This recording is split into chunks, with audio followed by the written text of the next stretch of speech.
J'espère que vous allez bien, j'espère que vous vous portez bien.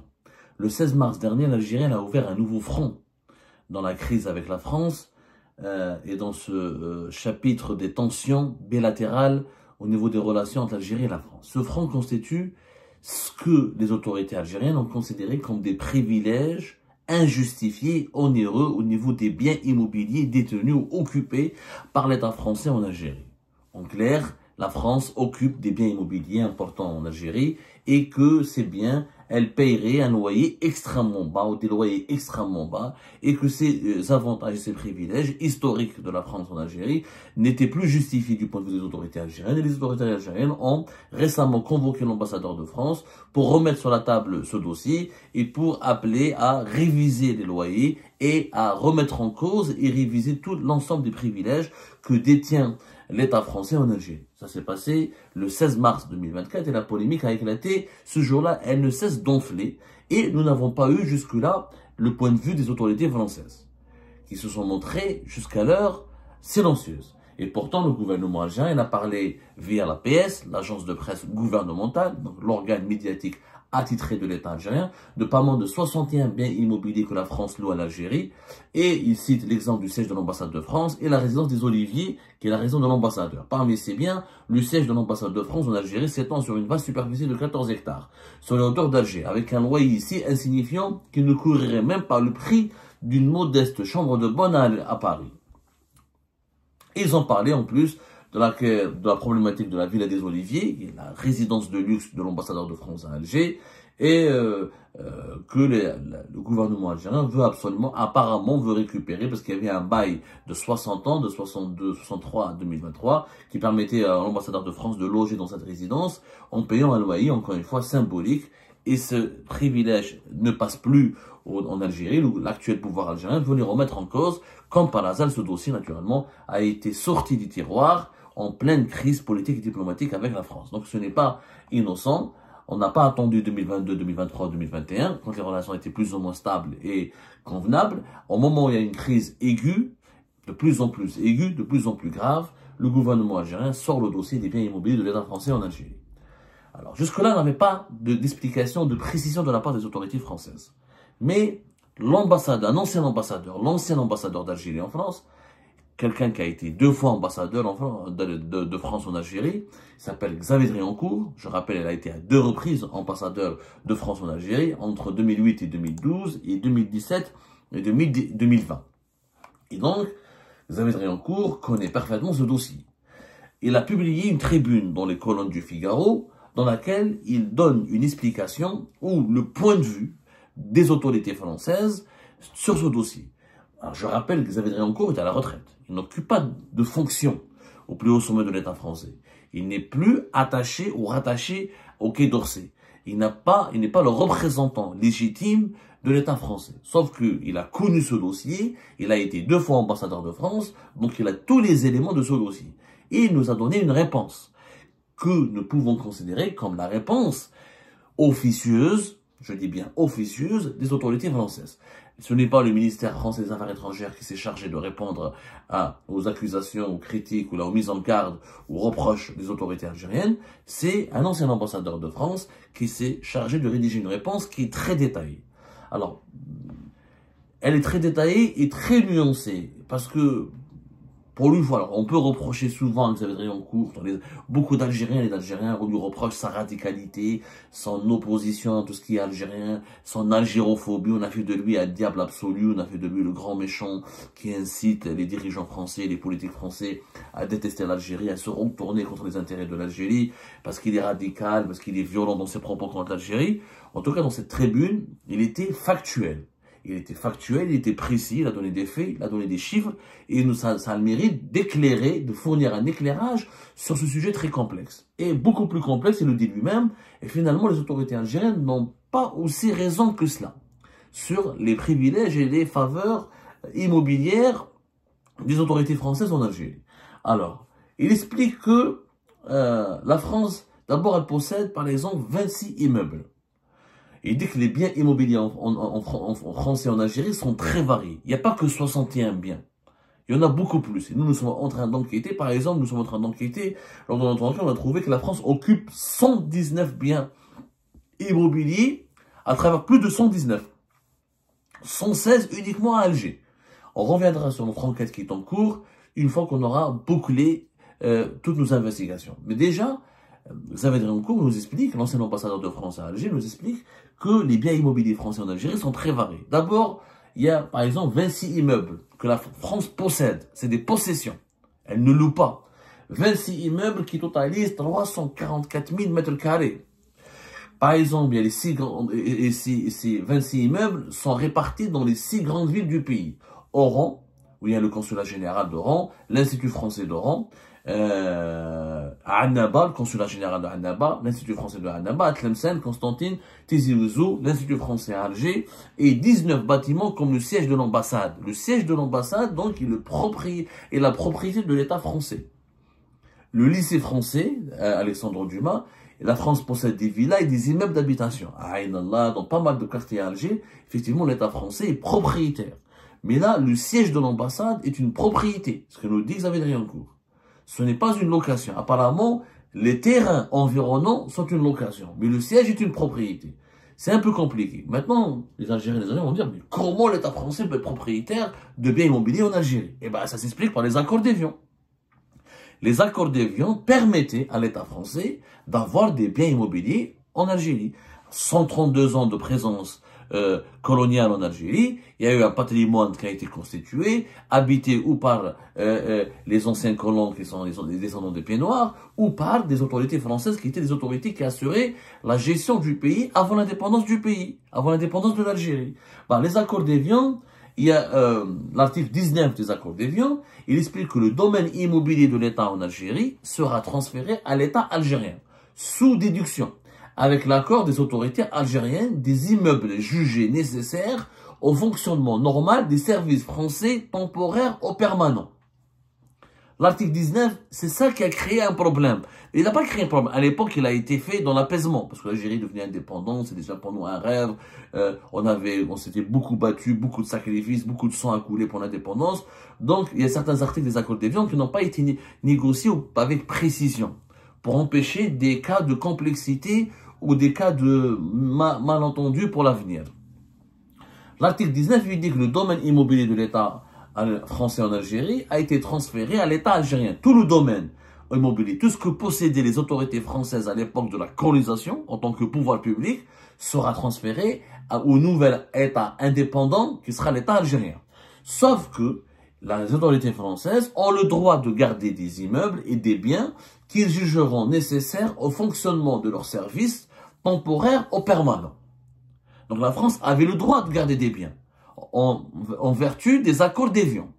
Une liste de ces biens a été donc établie. Il fallait établir une liste. Là, c'était une négociation. Les accords d'Évian permettent à l'État français d'avoir des biens. Maintenant, il fallait négocier la liste de ces biens. Parmi la liste de ces biens, nous apprenons que il y avait le parc Pelzer, l'ambassade de France à Alger, plusieurs villas, des villas connues comme Nejma, Molgalev, par exemple, il y a une villa qui abrite en ce moment la chambre de commerce algéro-française. C'est une propriété de l'État français. Elle a été conservée par l'État français. Et d'autres biens immobiliers qui ont été inclus dans cette liste. Alors, cette liste, il y a des biens que la France, où l'État français est propriétaire, et d'autres biens où la France est uniquement locataire. Donc, comme on n'a pas le listing complet, nous sommes en train de mener une enquête sérieuse, il y a un listing complet qu'on doit faire, combien de biens la France possède, combien de biens la France est uniquement locataire. En tout cas, Xavier Driancourt nous apprend aussi qu'après 62, la France a acheté des biens. Elle a acheté des biens. Et elle a d'autres biens.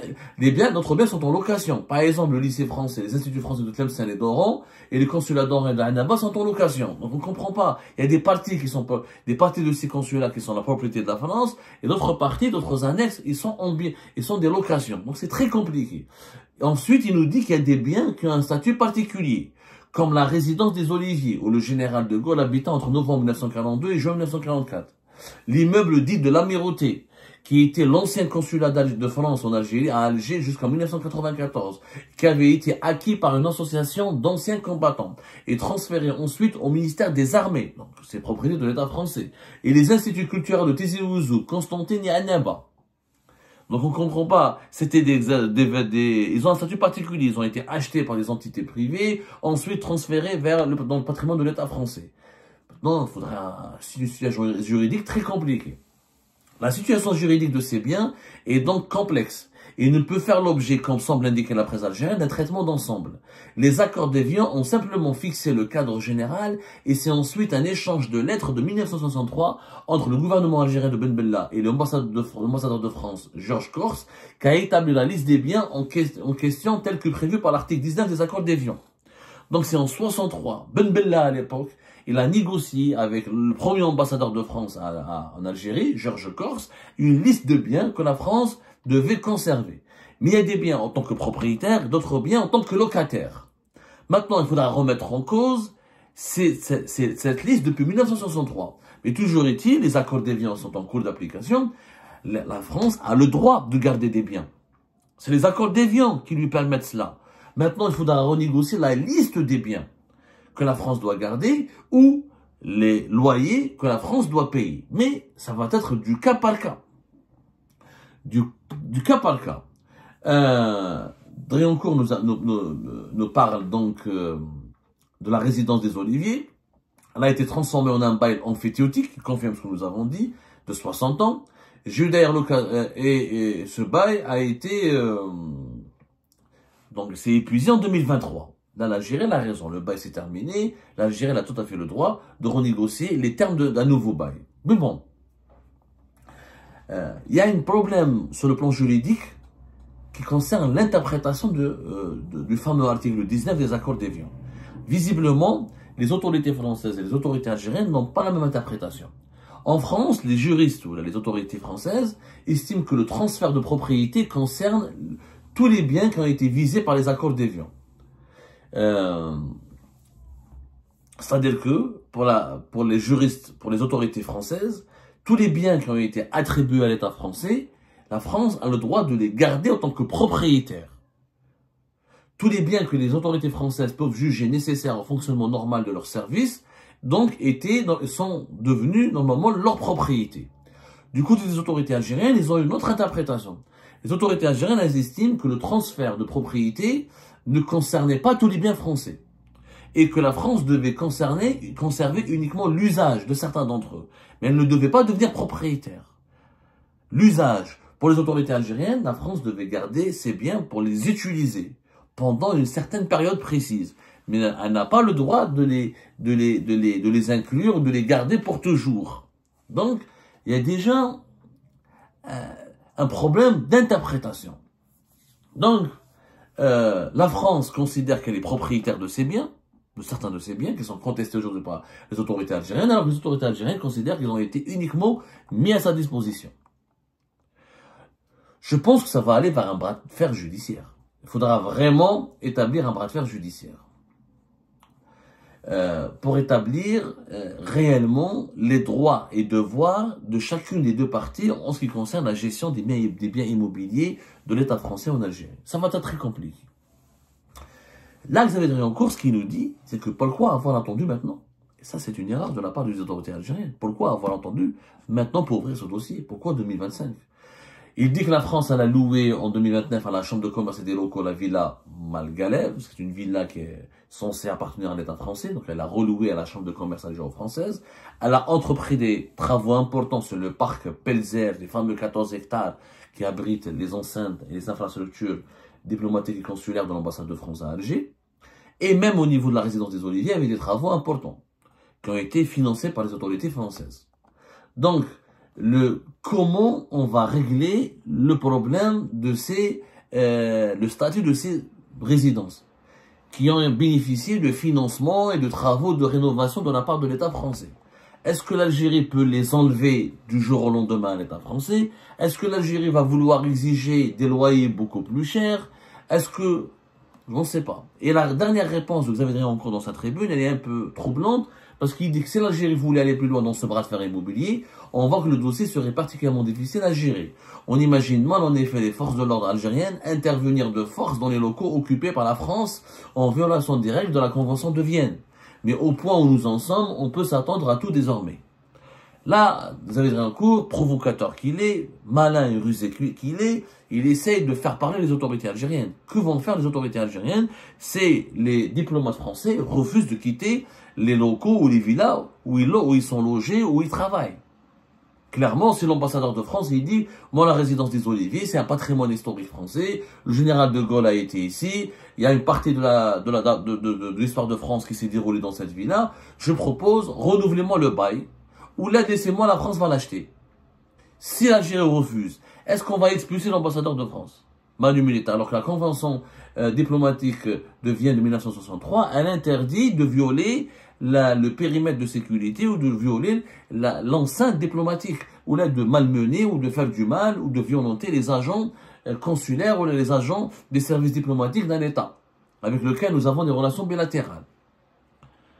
Donc, que va faire l'Algérie là, c'est une provocation de la part de Drencourt. Il veut faire Drencourt, je sais ce qu'il veut. Il veut faire parler les autorités algériennes. Il veut provoquer une réaction au sein chez les autorités algériennes pour savoir quel est le niveau de leur détermination. Et qu'est-ce qu'ils veulent faire? Qu'est-ce qu'elles veulent faire, les autorités algériennes, dans ce dossier? Est-ce qu'il s'agit uniquement de réévaluer les loyers ou d'enlever les biens? Parce que nous avons révélé des informations. Al-Majid Tebboune, il estime que il faut plus avoir 14 hectares. L'ambassade de France n'a pas besoin de 14 hectares. Il a donné l'ordre le 27 février 2025, lors d'un conseil de sécurité, est-ce qu'on commence à entamer les démarches nécessaires pour réduire l'assiette foncière qui est mise à la disposition de l'ambassade de France. Sauf que l'ambassade de France, sur ces 14 hectares, elle a fait des locaux, elle a fait des bâtiments, elle a fait des structures. Est-ce qu'elle va les démanteler? Est-ce qu'elle va déménager du jour au lendemain? Il faut du temps, il y a des dossiers diplomatiques. Comment on peut forcer les diplomates français de quitter l'ambassade? Est-ce que ça ne risque pas d'aboutir à un problème juridique qui pourrait mettre en cause l'implication de la Convention diplomatique de Vienne? La Convention sur les relations diplomatiques de Vienne, qui accorde aux diplomates étrangers un statut, une protection. Quoi qu'il arrive, il faudra négocier maintenant avec les autorités françaises de façon directe. Et, encore une fois, ça va évoquer le fameux article 19 des accords d'Évian. On est liés par les accords d'Évian, cela signifie que la France et l'Algérie sont liés par l'histoire, et elles doivent absolument maintenant traiter leurs problèmes dans ce cadre fixé par les accords historiques d'Évian.